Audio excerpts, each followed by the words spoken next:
Hi everybody, and welcome back to my channel.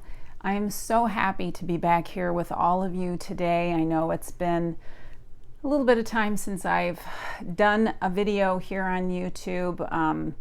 As you know, we are in the middle of a pandemic and time has just sort of been very strange for me. I don't know about you, but I have been essentially staying at home, isolating, sheltering in place since March 7th, and it's now the middle of August, so it's been a little over 5 months for me.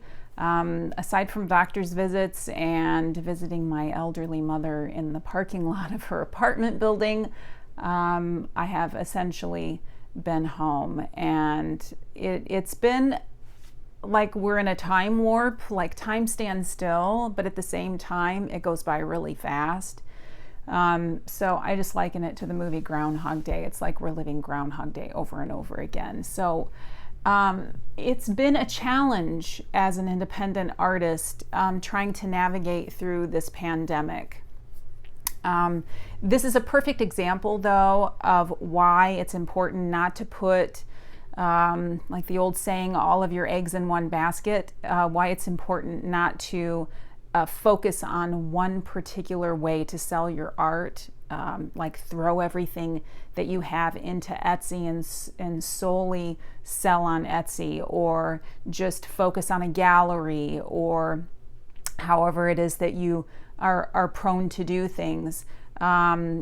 What has essentially saved my business is the fact that I've had all different types of income, small, mind you, small businesses, small online shops, and me just selling my work, and small places here and there, but collectively they sort of balance each other out, so that instead of just focusing all of my sales on Etsy and only selling on Etsy, well, when Etsy takes a dip, then that income is lost. I have nowhere else to turn for a paycheck to come in. So having small businesses sending me a little bit of money here and there, or printing on demand businesses that I have invested my time in online, having a little bit of money coming in there, having a little bit of money coming in from a lot of different places makes a big difference, because that shift is not going to be across the board. For example, physical shops now are not purchasing as much work from me right now, because people can't go in to spend money in physical places. They can't really go to their favorite stores, support their favorite local businesses. So a lot of those have been suffering lately. I've actually had a couple that have asked me to come and get my work because art is just not selling right now. People are more concerned about putting food on the table and just having money for rent and their mortgage, so it's completely understandable. But at the same time, with everybody staying home, there's not a whole lot to do. A lot of people miss shopping, so they are focused more about shopping online, and Etsy is a really good place for shopping online. So my Etsy sales have actually increased this year over last year, and last year I had my best year. So you just kind of never know how things are going to go. So I've been trying to focus more on where am I needed and what can I do to improve the things that I have been essentially not paying very good attention to. Etsy is one of them. I'm sure if you know Etsy at all, you have to keep refreshing your tags and making sure that your product photos are good, and uploading new things. You have to add new things to Etsy, otherwise they're going to think you're neglecting your shop and you're going to go down in search. So that brings me to my next thing. How do you get creative during a pandemic? I'm curious to know if you guys are remaining creative during this pandemic. I spend a lot of time on Facebook for my business. I do a lot of business on Facebook. So I'm connected to a lot of different artists there, and we kind of chat amongst ourselves on how creative are you being? Well, are you doing well, or are you having a hard time coming up with new things to paint? And it's kind of 50-50. Some people are doing okay, they're coming up with new things to do, and I know a lot of artists who are really struggling to come up with new ideas. I am one of those. I've heard the old saying, well, we know sometimes when you're in your darkest place, you create your best art. That does not work well for me. If I am depressed or anxious or have a lot of stress, or if I have a lot of worries about my health or the health of my family or my friends, it's difficult for me to just immerse myself in my art and create these pieces that I can really be proud of. I end up struggling when it comes to being creative when there is a lot of stress in my life. So it's been a challenge for me over these past few months to come up with new things to do. If you've been following me for a while, you know that I spent over, I think, 5 years doing a spirit animal series, which, by the way, I have a video coming up about why I think it's important to consider doing a series of works in your art. So watch for that video. It's really, I think, going to be helpful to you. But anyway, I digress. So for me, I've been really just having a hard time figuring out what new series I want to do. And so I've been just kind of doing, my own thing. I've been doing a lot of landscapes. If you visit me on Etsy, you'll see that I've been putting up a lot of landscapes. And I had a yoga series back in 2012, which really helped launch my online career. And I paired really inspirational quotes with yoga images, yoga paintings that I had done. Yoga was really, really big at that time.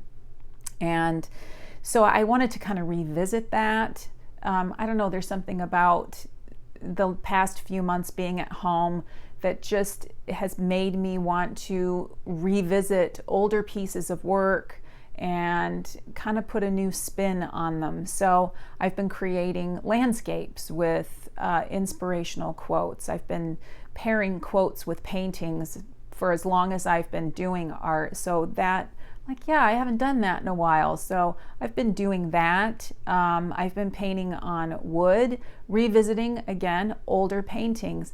You don't always have to come up with a brand new idea. I think that is a myth that we need to get over as artists. We have to come up with something new and innovative every time and just blow everybody away with every painting you do. Well, you and I both know that that's not always the case, because I can paint something and be super excited about it and think that everybody's going to love it. And it's like, are those crickets I hear? Yeah, nobody is really interested. And then something that I'm really not crazy about, I will get asked, is this for sale? No, I'm sorry, I sold that already. So you just never really know. But I think that revisiting older pieces and maybe some of your favorite paintings that you've done in the past and just putting a new twist on them, trying to make paintings that you really liked early on in your career, but you look at them now and you're like, ooh, my style is a little bit different and my skill set is a lot better. Why don't I attempt this again? And I think that customers and followers of your work would like to see that. I know I would, and I've had a lot of really good response from the people who follow me, the things that I've been sort of attempting to do over. There are a couple of paintings that I've wanted to attempt to do that I did way back when, in my 20s, that I thought, I wonder how this would look now if I did this now. So if you're struggling to come up with ideas during this pandemic, I recommend revisiting older pieces of work and just seeing how you can either make it better or just change it up a little bit, maybe the colors, or just do a side-by-side, to show your followers examples of what it means to put time and effort into your skill level and what practice will do. It's uplifting for people to see that, the way you paint now is not always the way you've painted, that you have put a lot of blood, sweat, and tears into your work to get to where you are now. And so, I think it helps the community back out too. So I thought I would just share that little piece of information with you. So I've been doing that since I've been lacking ideas. And also I thought that it was a good time to take a class. I have never had time really to take many classes. I've taken like in-person classes, day classes on occasion. I think I mentioned this in an earlier video that I was going to start doing that, and I did sign up for a really, really good class. They provide an art lesson once a week. Every Wednesday you get an instructive video lesson. You can watch these at your leisure. This is not sponsored, by the way. This is just something that I've been doing that I've really enjoyed. So I will put a link to this art class that I've been taking below, in case you are wondering, well, I'd like to do something, take an art class, but I have no idea what to do. This I think has been really helpful for me to sort of get those creative juices flowing. So not much else has been going on here these last few months. I have just been taking it one day at a time, like most of us have been, I'm sure. And I hope that you are all healthy and safe. And there is one thing though that I have been doing that I have not shared with you yet, that has been bringing me so much joy that I can't even express into words. And I'm going to post a few photos up here or up here, I'm not sure where, for you to see a little preview, and then I will show you the real thing. So yes, we got a golden retriever puppy, and her name is Maven. And I love her so much. As you know, we are big senior golden rescue people. If you've watched my videos for a while, then you have seen Marley and Emmy and Bruley probably, and maybe our foster dog Lily at one time in a video or 2 or 4 of mine. And Emmy, our last golden senior, who we had for 9 years, I think, she died last year in 2019. And it was, I think, May or June she passed away. And so we tried to find another senior, and my heart was just so broken that I just hesitated for a really long time. And I wasn't looking to get a puppy.